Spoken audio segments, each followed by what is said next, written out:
ত্রয়োদশ জাতীয় সংসদ নির্বাচনে ভূমিধস বিজয় অর্জন করে একক সংখ্যাগরিষ্ঠতা নিয়ে সরকার গঠনের প্রস্তুতি নিচ্ছে বাংলাদেশ জাতীয়তাবাদী দল বিএনপি।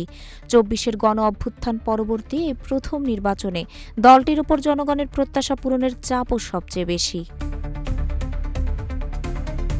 দীর্ঘ রাজনৈতিক অস্থিরতার পর এই নির্বাচনকে ঘিরে দেশের সাধারণ মানুষের প্রধান প্রত্যাশায় স্থিতিশীলতা ও শৃঙ্খলা ফিরিয়ে আনা। তারেক রহমান স্পষ্ট করেছেন, বিভেদের রাজনীতি পরিহার করে ঐক্য ও শান্তি প্রতিষ্ঠা করাই হবে তাদের সরকারের মূল লক্ষ্য। গণ অভ্যুত্থানের পর ভেঙে পড়া আইনশৃঙ্খলা পরিস্থিতি পুনর্গঠন করাই নতুন সরকারের সবচেয়ে বড় চ্যালেঞ্জ।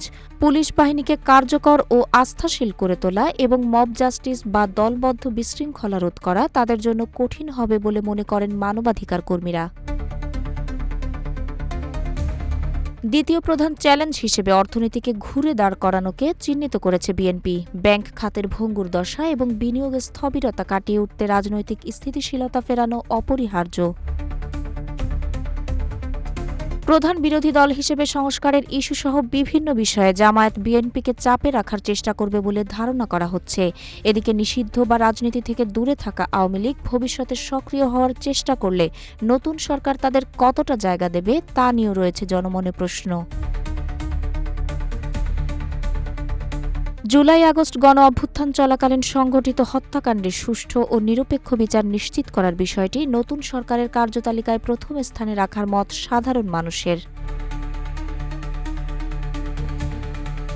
সুশাসন প্রতিষ্ঠায় দুর্নীতিতে জিরো টলারেন্স নীতি বাস্তবায়ন করতে হবে। এর মাধ্যমে সরকারি ও বেসরকারি খাতের দুর্নীতির লাগাম টেনে ধরার কোনো বিকল্প নেই। এছাড়া নিত্য প্রয়োজনীয় পণ্যের দাম সাধারণ মানুষের ক্রয় ক্ষমতার মধ্যে রাখতে বাজার ব্যবস্থাপনা শক্তিশালী করা এবং দলবদ্ধ বিশৃঙ্খলা বা মব জাস্টিস সম্পূর্ণ বন্ধ করে আইনের শাসন প্রতিষ্ঠা করা এখন সময়ের দাবি। ভূরাজনৈতিক সম্পর্কের ক্ষেত্রে ভারত, চীন ও পশ্চিমা বিশ্বের সাথে ভারসাম্যপূর্ণ পররাষ্ট্রনীতি বজায় রাখা নতুন সরকারের জন্য চ্যালেঞ্জিং হবে। বিএনপি নেতারা অবশ্য আত্মবিশ্বাসী। দলের নীতি নির্ধারকরা বলছেন, সবার আগে বাংলাদেশ নীতিতে নিজ দেশের স্বার্থ ও সার্বভৌমত্ব বজায় রেখে তারা সব দেশের সাথে দ্বিপক্ষীয় সম্পর্ক রক্ষা করবেন।